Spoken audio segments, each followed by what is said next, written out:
Hello students, welcome to my channel smart study. आशा करती हूँ आप सभी लोग अच्छे होंगे। तो स्टूडेंट्स, लास्ट क्लास में हम लोगों ने सुंगा डायनेस्टी को कंप्लीट किया था और आज के इस क्लास में हम लोग डिस्कस करेंगे पोस्ट मौर्य एम्पायर के एक न्यू टॉपिक कान्वा डायनेस्टी को। लेकिन स्टूडेंट्स, वीडियो स्टार्ट करने से पहले आपसे एक छोटी सी रिक्वेस्ट है। अगर आप मेरे चैनल में नए हो, चैनल को अभी तक सब्सक्राइब नहीं किया तो चैनल को सब्सक्राइब कर ले और वीडियो अच्छी लगे तो इसे लाइक और शेयर करना ना भूले। तो आइए स्टूडेंट्स, मैं आपका और ज़्यादा टाइम ना लेते हुए आज की अपनी क्लास की शुरुआत स्टूडेंट, जैसे कि आज का हमारा टॉपिक है कान्वा डायनेस्टी। ओके, लेकिन इस कान्वा डायनेस्टी को स्टार्ट करने से पहले मैं आपको कुछ हिस्ट्री के बैकग्राउंड को बताती हूँ। देखिए, जब हमारे इंडिया का एक जो बहुत बड़ा एम्पायर था, एक बहुत बड़ा राज्य था जिसका नाम था मौर्य एम्पायर। ओके, जब मौर्य एम्पायर की डाउनफॉल हो गई ना, तब क्या हुआ कि बहुत सारे छोटे छोटे किंगडम डायनेस्टी क्या होने लग गए, बनने लग गए। डायनेस्टीज में एक डायनेस्टी थी सुंगा डायनेस्टी, जिसे मैंने लास्ट क्लास में डिस्कस किया था।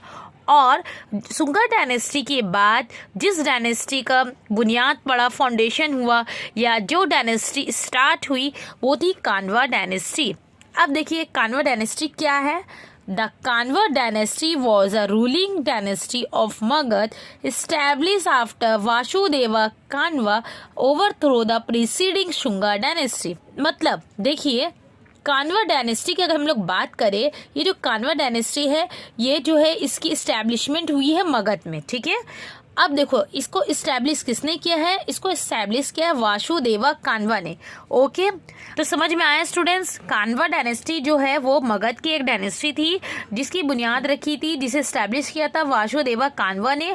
किसे प्रोसीड करके, शुंगा डायनेस्टी को प्रोसीड करके। ठीक है, शुंगा डायनेस्टी का खात्मा किया। उसके बाद क्या, शुंगा डायनेस्टी का खात्मा किया, उसके बाद किस डायनेस्टी की बुनियाद रखी गई, उसके बाद ये कान्वा डायनेस्टी की बुनियाद रखी गई। ठीक है, अगर हम लोग इसकी रूलिंग पीरियड की बात करें तो इसकी रूलिंग पीरियड है 73 BCE टू 28 BCE। ओके, अब आते हैं हम लोग नेक्स्ट पॉइंट की तरफ। तो देखिए स्टूडेंट, जैसे आज का हमारा इंडिया है, उसकी कैपिटल दिल्ली है, इसी तरह से इस डायनेस्टी की भी एक कैपिटल थी। तो इस डायनेस्टी की अगर हम लोग कैपिटल की बात करें तो यहाँ पे दो कैपिटल था। ठीक है, कान्वा डायनेस्टी की दो कैपिटल थी, पाटलिपुत्र एंड विदिशा।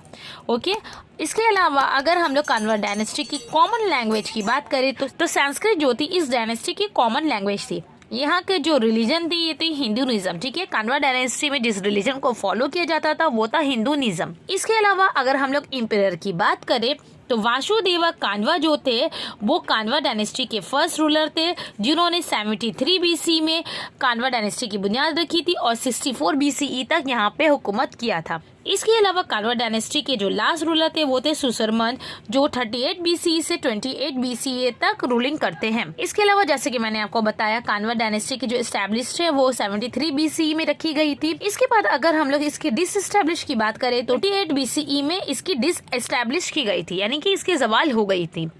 अब देखिए, प्रोसीड बाय, यानी कि कौन सी एम्पायर, कौन सी डायनेस्टी को प्रोसीड यानी हरा कर कान्वा डायनेस्टी की बुनियाद रखी गई थी, शुंगा डायनेस्टी। ठीक है, याद रखना, शुंगा डायनेस्टी को प्रोसीड करके, शुंगा डायनेस्टी का खात्मा करके कान्वा डायनेस्टी की बुनियाद रखी गई थी। कब रखी गई थी? 73 BC में।